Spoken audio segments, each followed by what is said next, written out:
దేవుని పరిశుద్ధ నామమునకు ఘనత మహిమ ప్రభావములు కలుగునుగాక. హల్లెలూయా.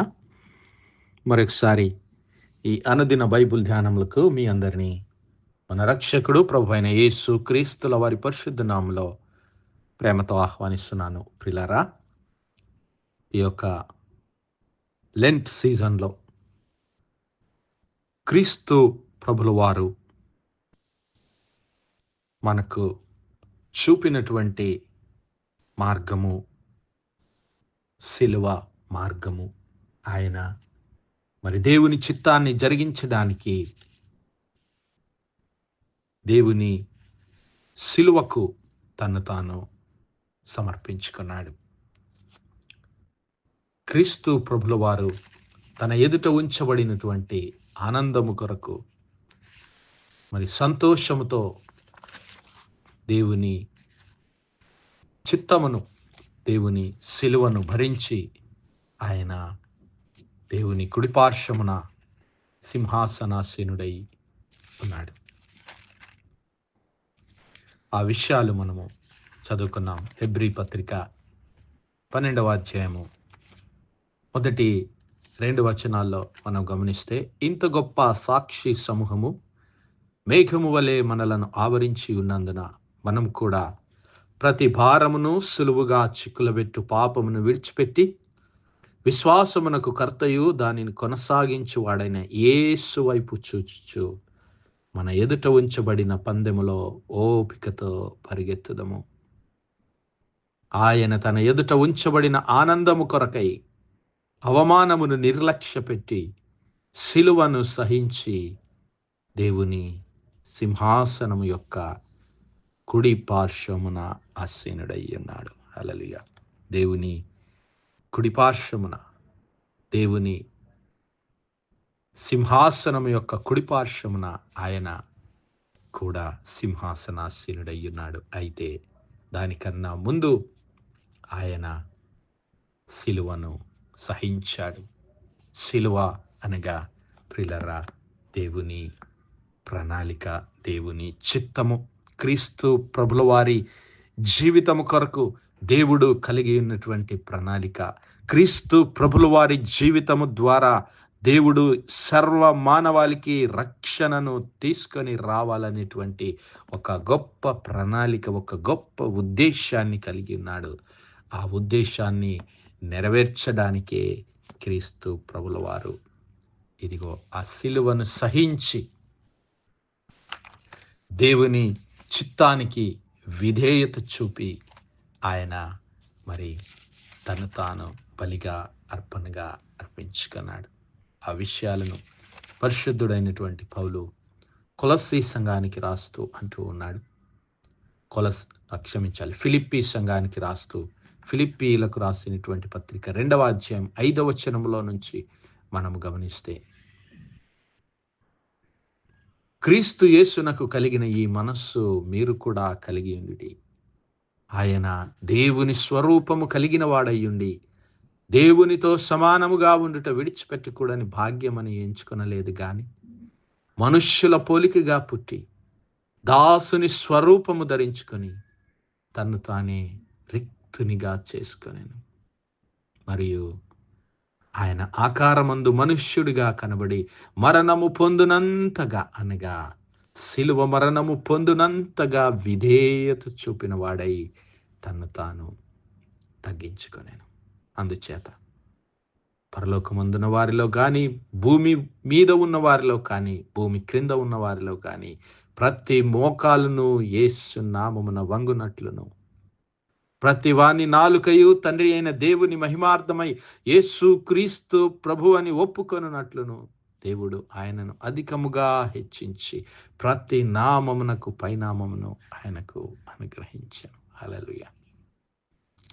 క్రీస్తు ప్రభుల వారు మరి దేవుని చిత్తాన్ని జరిగించడానికి ఇదిగో ఆయన తను తాను తగ్గించుకొని దేవుని చిత్తానికి తను తాను సమర్పించుకున్నాడు. ఆయన దేవుని స్వరూపము కలిగిన వాడయుండి దేవునితో సమానముగా ఉండుట విడిచిపెట్టకూడని భాగ్యమని ఎంచుకోలేదు. దేవునితో సమానుడని ఆయన ఈ లోకంలో ఏనాడు ఏ విషయంలోనూ ఆయన మరి తన చిత్తాన్ని జరిగించుకొనడానికి కానీ, తనను తాను హెచ్చించుకొనడానికి కానీ ఏ ఎప్పుడు కూడా క్రీస్తు ప్రభుల వారు మరి అలాగూ ఆయన ప్రయత్నించలేదు. కానీ మనుష్యుల పోలికగా పుట్టి దాసుని స్వరూపము ధరించుకొని తన్ను తాను రిక్తునిగా చేసుకున్నాడు. తన పరలోక మహిమను మరి దేవుని చిత్తాన్ని జరిగించడానికి బలిగా అర్పణగా పెట్టాడు. దేవుని చిత్తము కొరకు తనను తాను రిక్తునిగా చేసుకున్నాడు. తన పరలోకపు మహిమను ఆయన విడిచిపెట్టాడు. మనుష్యుల పోలికగా పుట్టాడు. దాసుని స్వరూపము ధరించుకున్నాడు. తను తాను రిక్తునిగా చేసుకున్నాడు. అంతేకాదు, ఆకారమందు మనుష్యునిగా కనబడి మరణము పొందునంతగా, సిలువ మరణము నొందునంతగా విధేయత చూపినాడు. దేవుని నామానికి మహిమ కలుగును గాక. హల్లెలూయా. సిలువ మరి దేవుని చిత్తానికి గుర్తుగా ఉంటున్నది. సిలువ దేవుని చిత్తమునకు మనము విధేయులము కావాలని మనకు సూచిస్తూ ఉంది. సిలువ దేవుని సన్నిధిలో మనము తగ్గించుకోవాలని పాఠమును మనకు నేర్పిస్తూ ఉంది. సిలువ మరి దేవుని సన్నిధిలో మనము రిక్తులనుగా చేసుకోవాలని నేర్పిస్తూ ఉంది. యేసయ్య మనకు మాదిరిని ఉంచిపోయాడు. కల్వరి సిలువలో ఆయన సర్వమానవాళి పాపముల రక్షణ నిమిత్తము తన పరిశుద్ధ రక్తాన్ని ఆయన చిందించాడు. కల్వరి సిలువలో తన ప్రాణాన్ని అర్పించాడు క్రీస్తు ప్రభుల వారు. దేవుని చిత్తమునకు తను తాను సమర్పించుకున్నాడు. ఎంతగా అంటే మరణము పొందునంతగా ఆయన సమర్పించుకున్నాడు. తను తాను అర్పించుకున్నాడు, తగ్గించుకున్నాడు, విధేయత చూపాడు. నా సహోదరుడా, నా సహోదరి, ఈరోజు మరి ఆయన మనకు పిలుపునిస్తూ ఉన్నాడు. యేసు క్రీస్తు ప్రభుల వారు తన శిష్యులకు పిలుపునిస్తూ ఉన్నాడు. మరి ఆయన ఇదిగో యెరూషలేమునకు వెళుతూ సిలువకు అప్పగించబడక మునుపు తన శిష్యులకు ఆయన తెలియజేస్తూ ఉన్నాడు. మరియు ఎవరైనాను నన్ను వెంబడించగోరిన ఎడల,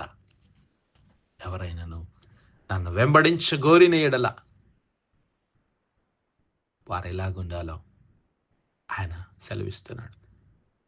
మార్కు సువార్త 8వ అధ్యాయం 31లో మనుష్య కుమారుడు అనేక హింసలు పొంది పెద్దల చేతను, ప్రధాన యాజకుల చేతను, శాస్త్రుల చేతను ఉపేక్షించబడి చంపబడి 3 దినములైన తర్వాత లేచుట అగత్యము అని ఆయన క్రీస్తు ప్రభుల వారు వారికి బోధించ ఆరంభించెను. హల్లెలూయా. క్రీస్తు ప్రభుల వారు మరి కల్వరి సిలువకు అప్పగించబడక మునుపు ఇక సమయము ఆసన్నమవుతూ ఉంది. దేవుని చిత్తాన్ని జరిగించవలసిన సమయం ఆసన్నమవుతూ ఉంది. క్రీస్తు ప్రభుల వారు మహిమపరచబడవలసిన సమయం ఆసన్నమవుతుందని గ్రహించి ఆయన తన శిష్యులను సిద్ధపరుస్తూ ఉన్నాడు. ఇదిగో పదండి, మనం యెరూషలేమునకు వెళ్ళవలసి ఉన్నది. అక్కడ మనుష్య కుమారుడు హింసలు పొంది పెద్దల చేతను, ప్రధాన యాజకుల చేతను, శాస్త్రుల చేతను ఉపేక్షించబడి, విసర్జించబడి, చంపబడి 3 దినములైన తర్వాత లేచుట అగత్యం. స్పష్టంగా శిష్యులకు తెలియజేస్తూ ఉన్నాడు. పదండి, మనం వెళ్దాం అని చెప్పి శిష్యులతో అంటున్నాడు. అంతటా ఆయన అయితే ఆయన ఈ మాటలు అన్నప్పుడు పేతురు మరి ఏమంటున్నాడంటే, ఆయన చేయి పట్టుకొని ఆయన గద్దింపసాగాను. అందుకు ఆయన తన శిష్యుల వైపు తిరిగి వారిని చూచి, సాతానా, నా వెనుకకు పొమ్ము, నీవు మనుష్యుల సంగతులను మనస్కరించుచున్నావు గాని దేవుని సంగతులు మనస్కరింపకున్నావు. క్రీస్తు ప్రభుల వారి ఆ యొక్క శిలువ రక్షణకు అడ్డుపడటానికి సాతాను ప్రయత్నిస్తూనే ఉన్నాడు. దేవుని చిత్తాన్ని జరిగించడానికి, దేవుని శిలువను మోసుకోవడానికి క్రీస్తు ప్రభుల వారు సిద్ధపడుతూ ఉండగా సాతాను ఆయనను అడ్డగించడానికి ప్రయత్నం చేస్తూనే ఉన్నాడు. మొట్టమొదటిగా క్రీస్తు ప్రభుల వారు ఈ లోకంలో దేవుని చిత్తాన్ని జరిగించడానికి ఆయన పరిశుద్ధాత్మ చేత నింపబడి మరి నడిపించబడుతూ ఉన్నప్పుడు సాతాను అడ్డుపడ్డాడు. దేవుని చిత్తములో నుండి క్రీస్తు ప్రభుల వారిని తొలగించడానికి సాతాను ప్రయత్నం చేసి ఓడిపోయాడు. కానీ సాతాను ఇంకా ప్రయత్నిస్తూనే ఉన్నాడు క్రీస్తు ప్రభుల వారిని ఆపాలని. అయితే సమస్తాన్ని ఎరిగినటువంటి క్రీస్తు ప్రభుల వారు సాతానును గద్దిస్తూ ఉన్నాడు. పేతురు ద్వారా సాతాను మాట్లాడుతున్నాడు. ఆ సాతానును గద్దించి శిష్యులను పిలిచి ఆయన ఆత్మీయ పాఠాలు వారికి తెలియజేస్తున్నాడు. అంతటా ఆయన తన శిష్యులను జనసమూహమును తన యొద్దకు పిలిచి, నన్ను వెంబడింపగోరువాడు తన్ను తాను ఉపేక్షించుకొని తన సిలువనెత్తుకొని నన్ను వెంబడింపవలెను. హల్లెలూయా. తన ప్రాణమును రక్షించుకొనగోరువాడు దాన్ని పోగొట్టుకొనును. నా నిమిత్తము స్వార్థ నిమిత్తము తన ప్రాణమును పోగొట్టుకొని వాడు దాన్ని రక్షించుకొనును. హల్లెలూయా. అయితే యేసు అంటున్నాడు, నన్ను వెంబడించువాడు తను తాను ఉపేక్షించుకొని, తను తాను తగ్గించుకొని, తను తాను రిక్తునిగా చేసుకొని, దేవుని చిత్తానికి విధేయత చూపిన వాడై తన సిలువనెత్తుకొని నన్ను వెంబడించవలెను. హల్లెలూయా. ఏమిటి నీ సిలువ? నీ జీవితానికి దేవుడు కలిగి ఉన్నటువంటి ప్రణాళిక. దేవుని చిత్తానికి నిన్ను నీవు సమర్పించుకోవడం, దేవుని చిత్తానికి నీవు విధేయత చూపడం, దేవుని సన్నిధానంలో నిన్ను నీవు తగ్గించుకొని రిక్తునిగా చేసుకొని దేవుని కొరకు జీవించడం, దేవుని ప్రణాళిక కొరకు నీవు జీవించడమే దేవుడు నీకు అప్పగించినటువంటి సిలువ. ఆ సిలువనెత్తుకొని దేవుని చిత్తాన్ని లోకంలో జరిగించడానికి మనలను మనము రిక్తులుగా చేసుకొని దేవుని చిత్తానికి విధేయత చూపుదాం. క్రీస్తు ప్రభుల వారు మనకు చూపినటువంటి మార్గంలో అవమానములను, నిందలను భరించి దేవుని కుడిపార్శ్వమున ఆసీనుడైన యేసయ్య వైపు చూస్తూ మన సిలువనెత్తుకొని యేసయ్యను వెంబడిద్దాం.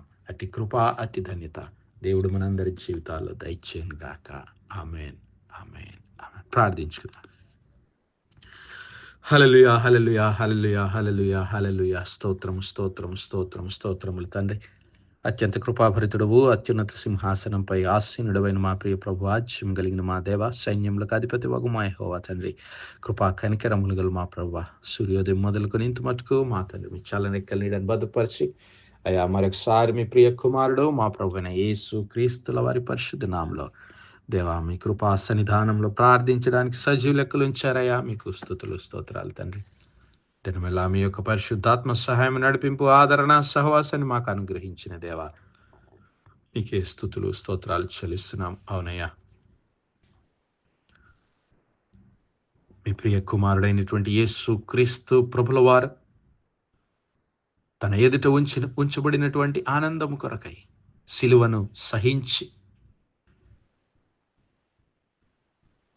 మీ సన్నిధానంలో మీ కుడి పార్శ్వమున ఆసీనుడై అయ్యా మా అందరికీ ఉంచినటువంటి, మా అందరి ఎదుట ఉంచినటువంటి ఆ మార్గములో మేము కూడా అయ్యా మా సిలువనెత్తుకొని మమ్మల్ని మేము రిక్తులుగా చేసుకొని, మమ్మల్ని మేము తగ్గించుకొని ప్రభువా మీ చిత్తాన్ని జరిగించడానికి మీ మాటలకు, మీ చిత్తానికి మేము విధేయత చూపిన వారమై మీ కొరకు ఈ లోకంలో మహిమగల సాక్షులుగా జీవించే కృపమాల ప్రతి ఒక్కరికి దయచేయమని వేడుకుంటున్నాం. కనికరం గల మా తండ్రి, ఈ వర్తమానాలు వినిచిన మా ప్రియ బిడ్డల కుటుంబాలన్నింటినీ మీరు జ్ఞాపకం చేసుకునండి, దర్శించండి ప్రభా.